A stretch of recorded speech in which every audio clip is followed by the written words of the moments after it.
Hey guys and gals, Homestead Prepper, and today I want to talk about tear gas mitigation. And there's a couple different types of tear gas. You can have the non-persistent type, which is going to disperse in the air, and you can have the persistent type, something like pepper spray. It's going to be around for a while. This video is not about nerve gas or nerve agents or anything like that. If you feel like you're going to be exposed to that type of stuff, I recommend you get a NBC suit, nuclear, biological, and chemical, and you get some professional training. But the primary purpose of tear gas, when the authorities feel like they need to break up a riot or someone's doing something bad or a group of people, it's the less lethal option. So the primary function is to spread fear, panic, stress, demoralization, which is going to cripple the resolve of the people protesting or fighting. You could also experience confusion, disorientation, severe anger, coughing, sneezing, labored breathing, chest pain. Some people get nausea, vomiting, exhaustion, weakness. It'll make your eyes, nose, throat, lungs burn and sting. Your eyes will tear up, blurred vision. You can't open your eyes. Some people it causes blindness, and your nose will start dripping and running. You could drool. Some people get rashes, chemical burns. It's really nasty stuff, and I thought it warranted a little talking about. Okay, some of y'all are saying, well, what do I need to know about tear gas for? I'm not a protester, I'm not a looter, I'm not someone who's going to incite violence. Well, that's probably very true, but you might be in the vicinity of someone who is a protester, a violent protester, looter, instigator, whatever. If you're a prepper, and I recommend that, if there's ever any chance that you might get gassed, that you do whatever you can to minimize your exposure, speed your recovery.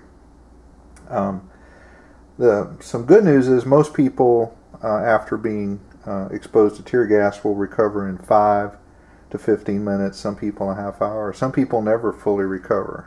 It does permanent damage. It can even cause blindness. The first thing I would do whenever I'm out in public is always be alert of your surroundings. Now, I know we can get distracted, but if you're out in public and you see something going on and it looks questionable and there's a bunch of people involved, and you see the authorities show up and they start putting on their gas masks, well, you might want to put yours on too, if you've got one.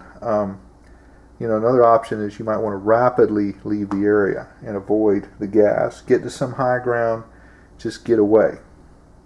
Now, I realize that not everybody has a gas mask, but there are some things that you can do to mitigate your exposure. One of them is, I always carry 2 bandanas around with me, is that you can soak this bandana in, I got regular vinegar and I got apple cider vinegar. Which is better? Yeah, I don't know. But that's going to help you out a little bit. If you don't have any of that, you can use lemon juice. If you don't have a bandana, you can use a paper towel. You can use some piece of your clothing that you can breathe through. Also, if you don't have lemon juice or vinegar, this is charcoal, and if you were to crush this up, you could put this in there, and that would make it would be better than nothing. So there's some things you can do. Some people recommend that you keep swim goggles with you, and that way that keeps that stuff from burning your eyes and stinging. Now, I don't have any swim goggles, but I do have these are my brazing goggles, and they have a nice little gasket in there, and I think this would pretty much seal off most of the effects of tear gas getting at my eyes. So if it were nighttime, I'm probably going to be at a disadvantage because they're so dark. I need to probably move to some number 3s. But this is something I usually have around me, and something I can get to if need be. Another option you can use to protect your eyes would be a dive mask. I have a friend of mine, and when he smokes mullet, he uses an old refrigerator, redneck style. But when he goes out there and all that smoke, he puts his dive mask on. It covers up his eyes and his nose, so he has some protection right there. And to me, running through a crowd with a dive mask on and a paper towel and some charcoal, I think I'm going to be a lot better off than people who are just vomiting and running around crazy and everything from the effects of the gas. So anyway, just some stuff to think about.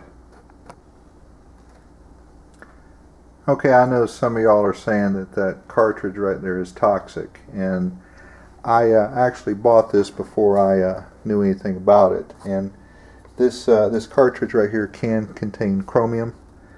They do make an adapter for the mask, and I'm going to be buying the adapter and buying some better filters. But if you're buying a gas mask, I would check into the filters for it, how old they are. When they get real old, they lose their effectiveness. And if maybe you find something your grandfather, your great grandfather had from World War II, and you put that on, and the filters at that time were made out of asbestos, so it's not the best stuff to breathe. So I recommend you get something new and do a little research before you buy your mask. But ideally, if you're sensing a gas attack or something, you can put your mask on before the exposure, and you just take it. Here, I'll put it on for you.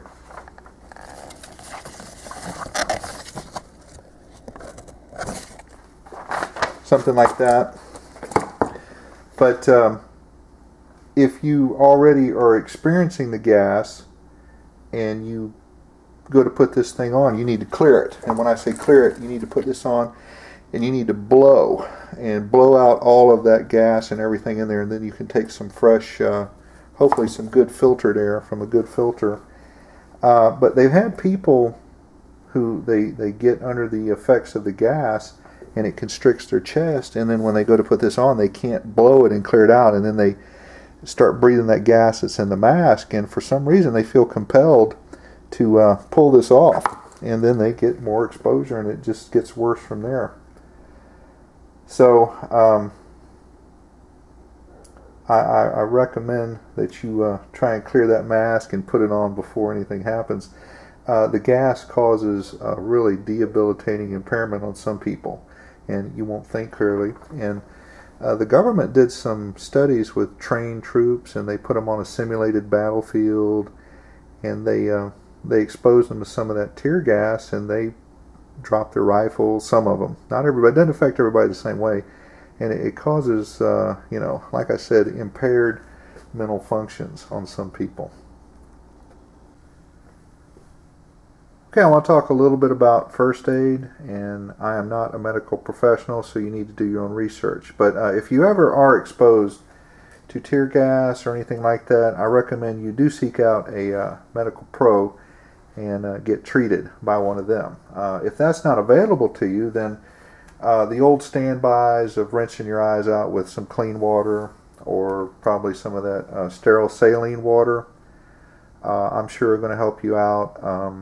I did see something where they recommended using a tablespoon of baking soda in a quart of water to rinse out your eyes, gargle with it, and clean out your nose with it too.